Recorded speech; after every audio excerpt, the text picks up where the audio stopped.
हमारे कर्मों के फल को सूली से सूल बनाकर काटने वाले प्यारे सतगुरु संत डॉक्टर गुरमीत राम रहीम सिंह जी इंसा का वो रूहानी किस्सा आज साझा करेंगे जब उन्होंने सरेआम एक सत्संगी का कर्म काटा और फरमाया, भाई डॉक्टर तो कहते हैं कि सब कुछ निल है, पर तू तो खड़ा वांग किल है। बागी जी, तुम्हें ये कोई नहीं कह सकता कि आत्माराम बागी बीमार है। आत्माराम बागी ने कहा, शहंशाह जी ये सब आपकी कृपा ही है।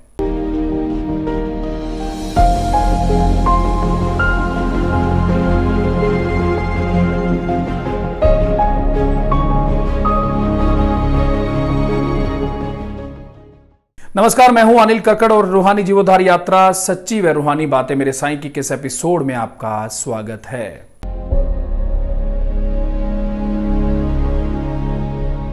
बात 13 नवंबर 1995 की है। उस दिन सुबह 8 बजे मजलिस का कार्यक्रम आरंभ हो गया। पूज्य हजूर पिताजी 8:15 बजे मजलिस में आकर स्टेज पर विराजमान हो गए।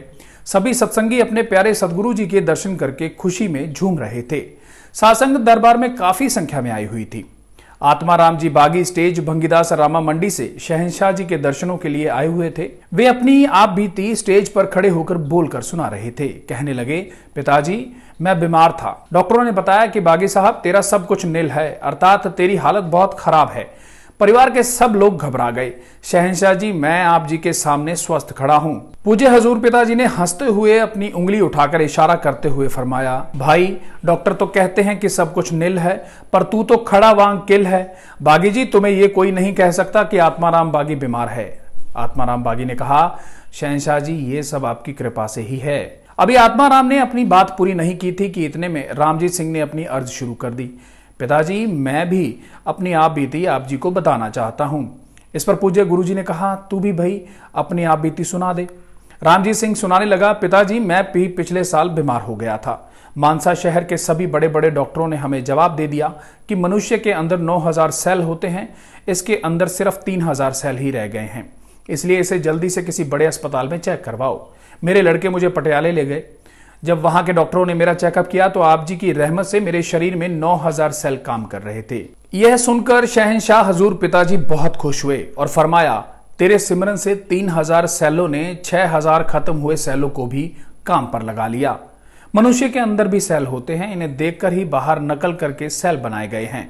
इस तरह शहंशाह जी ने सभी को अत्यंत खुशियां प्रदान की।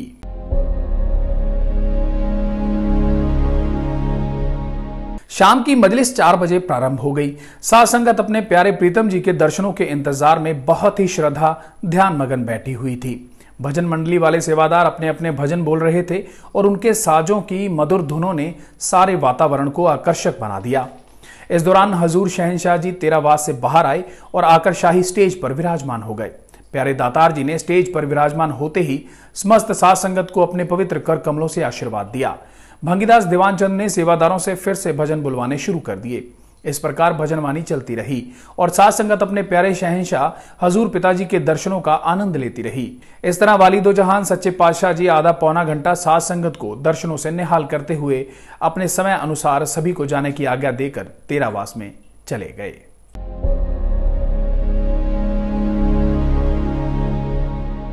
चौदह नवंबर 1995 उस दिन सुबह की मजलिस 8 बजे शुरू हो गई।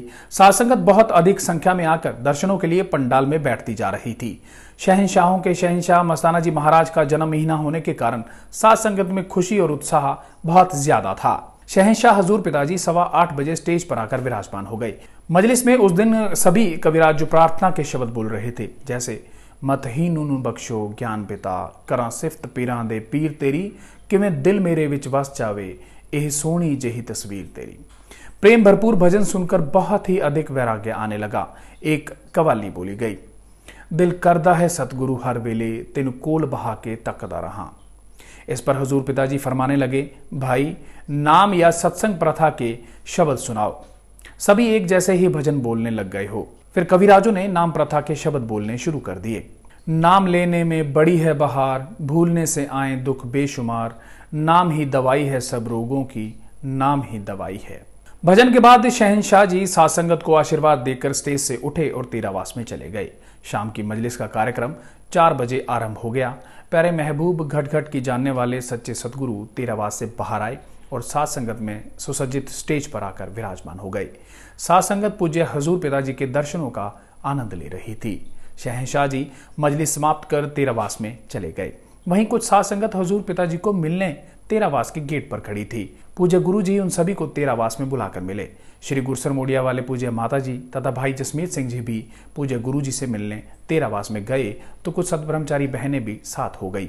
पूज्य गुरु जी ने सबकी कुशलता पूछी और भाई जसमीत सिंह को फोर्ड कंपनी का एक छोटा सा ट्रैक्टर अपने कर कमलों से प्रदान किया। पूज्य गुरु जी ट्रैक्टर देते हुए सभी की तरफ बड़े गौर से देख रहे थे और बहुत ही प्यारे लग रहे थे।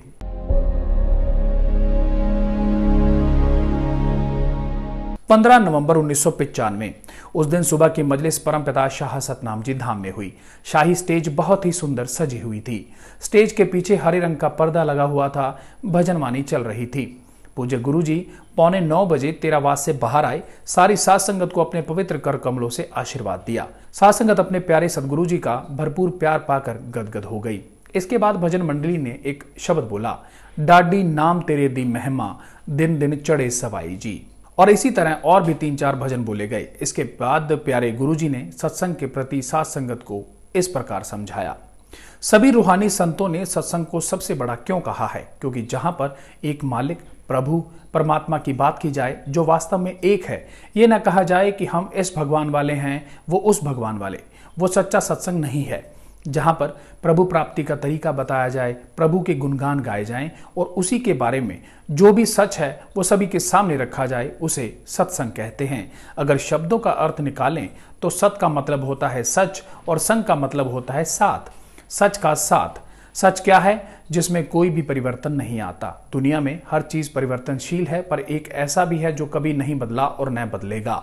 वह सच प्रभु, ईश्वर, अल्लाह, वाहिगुरु, गॉड, खुदा, रब है। नाम भाषा अलग अलग है पर वो ताकत एक है और वो सच है जो कभी नहीं बदला। संग का अर्थ जहां पर उस बारे में सच बताया जाए। क्या वो सच है? क्या उसे मिला जा सकता है? क्योंकि लोग सुनते हैं, कहते भी हैं। एक जगह पर पूज्य गुरु जी से सवाल किया गया कि महाराज जी, हमने सुना है, ग्रंथों में पढ़ा है कि ओम हरि ईश्वर अल्लाह वाहिगुरु गॉड है। अगर वो है तो दर्शन दीदार क्यों नहीं देता? तो पूज्य गुरु जी ने फरमाया, भाई वो प्रभु ईश्वर मालिक है, वह दर्शन दीदार क्यों नहीं देता और कैसे देता है यह भी तरीका है, परंतु आप उसे पैसे से, खाने पीने के सामान से, तरह तरह का पहनावा पहनकर यानी ढोंग पाखंड से प्राप्त करना चाहते हैं। वो न पैसे से मिलेगा, न पहनावा बदलने और न ही बाहरी रूप से ढोंग दिखाने से, क्योंकि बाहरी दिखावा तो बहुत लोग करते हैं। मालिक के लिए घंटी बजा दी और अंदर छल कपट भरा होता है। कर्म सारा दिन बेईमानी करना, ठगी मारना, झूठ बोलना और 15-20 मिनट बगला भगत बनकर दिखा देना, यह आज के लोगों का काम होता जा रहा है। हमने सभी धर्मों में देखा है कि ऐसा करने वाले बहुत लोग हैं। जब जरूरत है तो मालिक के आगे घुटने टेक देते हैं, जब स्वार्थ निकल जाता है तो मालिक कहाँ है?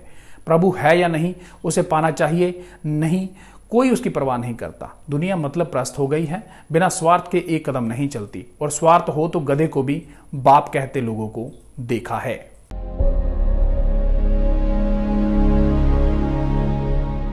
पूज्य गुरुजी ने आगे फरमाया, तो भाई सत्संग में वो सच सुनने को मिलता है कि ऐसी बातों से वो प्रभु वश में नहीं आते।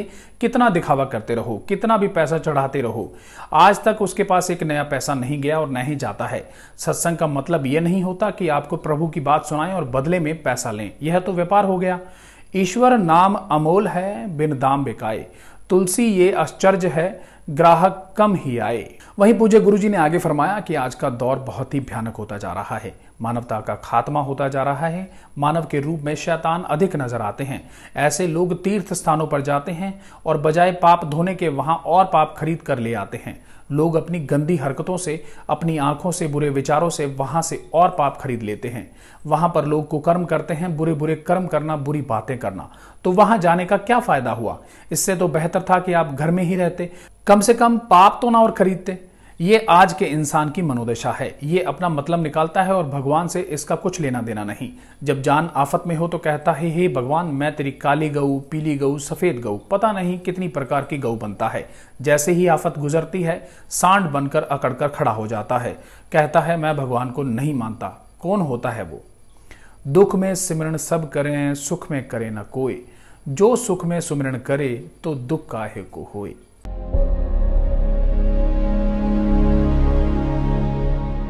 जी ये थे पूज्य गुरु जी की रूहानी जीवोद्धार यात्रा के कुछ किस्से। उम्मीद है आपको जरूर पसंद आए होंगे। आप लाइक्स और शेयर से हमारा मनोबल बढ़ाते रहें। हम लगातार आप तक इस तरह के रूहानी किस्से लाते रहेंगे। वहीं डेरा सच्चा सौदा व सत्संग से जुड़ी हर महत्वपूर्ण खबर को देखने के लिए आप हमें फेसबुक और यूट्यूब पर फॉलो करें। धन्यवाद।